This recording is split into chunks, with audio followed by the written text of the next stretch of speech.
News, सच जरूरी है। नमस्कार दर्शकों, ये है एमएनएस न्यूज नेटवर्क और आप देख रहे हैं एमएनएस न्यूज टीवी। मैं हूं आपके साथ प्राची। तो आइए देखते हैं आज की कुछ खास खबरें। एक नजर डालते हैं आज की हेडलाइंस की ओर।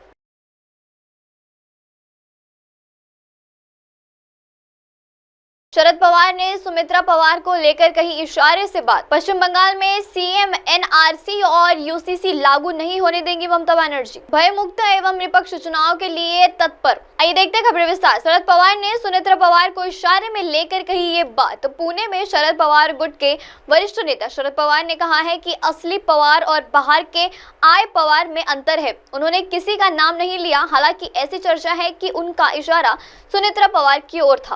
उन्होंने कहा है कि मैंने एक साथ खड़से से कहा कि जहां आपको ठीक लगता है वहां जाए।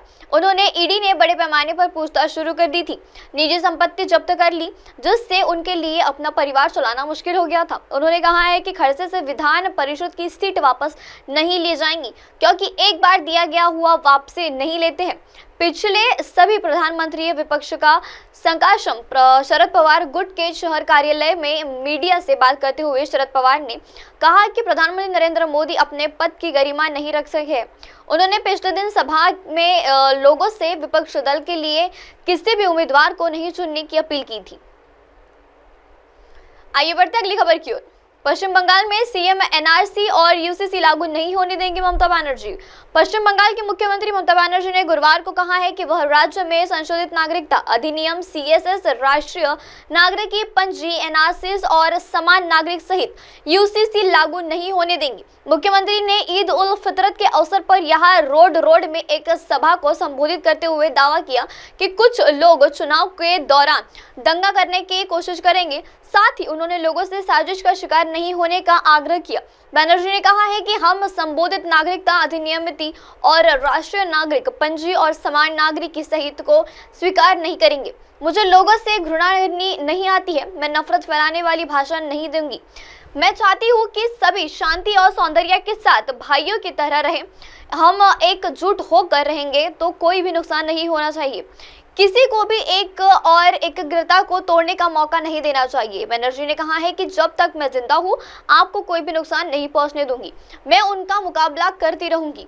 आइए बढ़ते अगली खबर की ओर। अभियुक्त एवं निष्पक्ष चुनाव के लिए तत्पर। नागपुर में चुनाव पर्यावरण विजय सिंह मीना ने स्पष्ट किया है कि भविष्यतम एवं निष्पक्ष चुनाव के लिए चुनाव विभाग तत्पर है। अगर किसी को कोई शंका हो अथवा अनुचित महसूस हो रहा है तो वह हमसे कभी भी संपर्क कर सकता है। जिलाधिकारी कार्यालय के बचत भवन और राज्यसभा में गुरुवार को चुनाव के संदर्भ में विपक्ष बैठक हुई।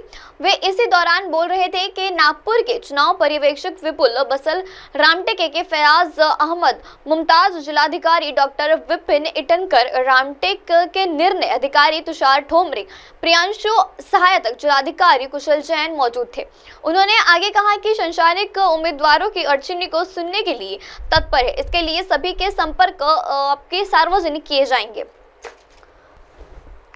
अब आप हमारे न्यूज चैनल को अपने मोबाइल ऐप पर भी देख सकते हैं। अपने मोबाइल ऐप पर देखने के लिए प्ले स्टोर से MNS news TV app download करें। इंस्टा, हाइक, ट्विटर, कुक और फेसबुक जैसे कई सोशल मीडिया प्लेटफॉर्म पर हमारा चैनल उपलब्ध है।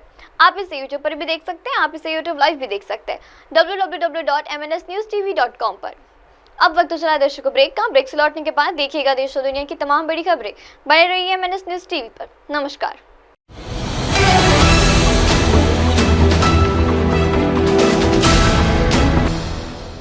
ये है एमएनएस न्यूज नेटवर्क और आप देख रहे हैं एमएनएस न्यूज।